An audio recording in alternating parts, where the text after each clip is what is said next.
with your next question, Councilmember Boozé. To staff, we're talking about credentials, and you seem to do a very good job of talking about how this project is working. Could maybe you give me how long you've worked in this field and what credentials you have for this? Yes, sir. So it's my 30th law school reunion coming up in October. I went to Stanford Law School and Harvard undergrad. Did you see him there when you were there? I did not. He's okay. a younger man. Go ahead. Well, that was pretty 30 years in the field, right? 30 years in the okay. field.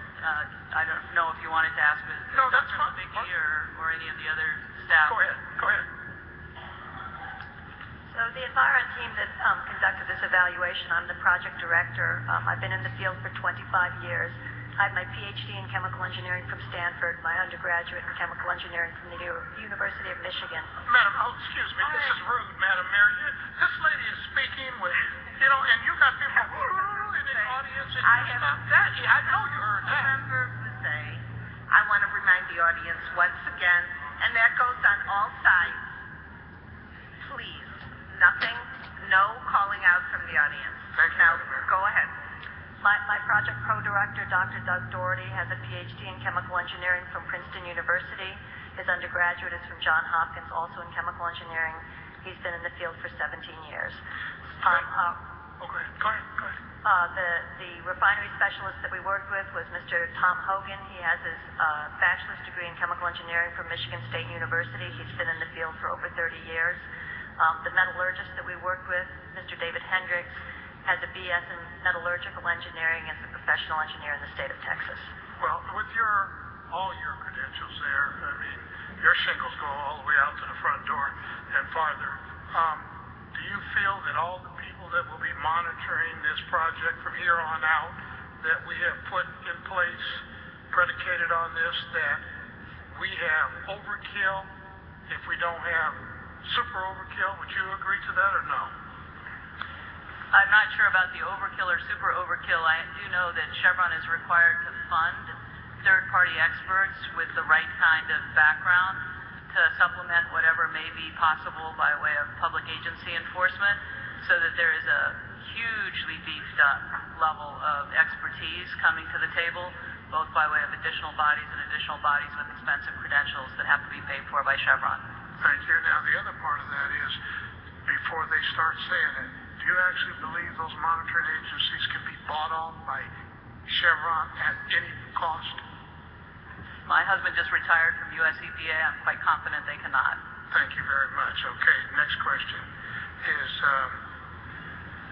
this will go to Mr. Judd, and I want to thank you again for your answers. Thank you. Mr. Judd, how many jobs will come to the city of Richmond if we pass this tonight? Well, I can't speak specifically to the whole city of Richmond, but I know that our project brings 1,000 construction jobs.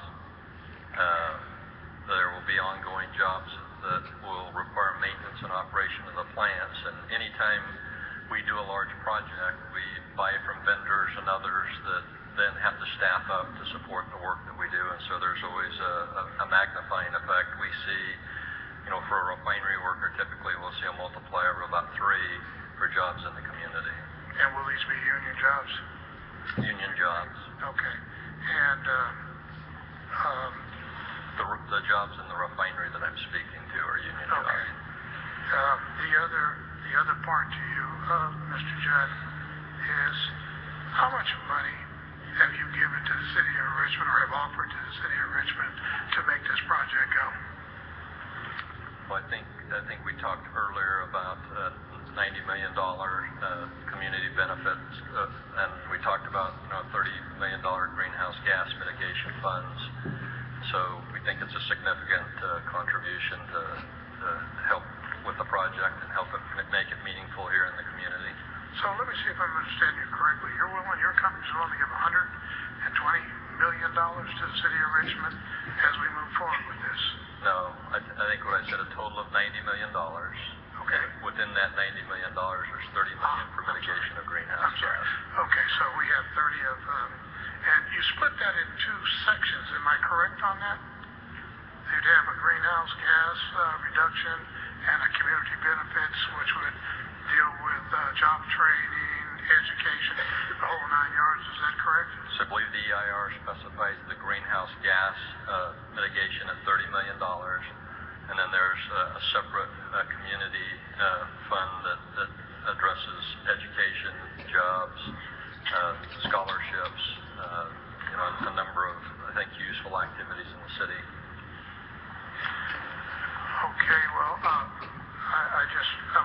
want to bring that forward to show that somebody said that when I was on the other side that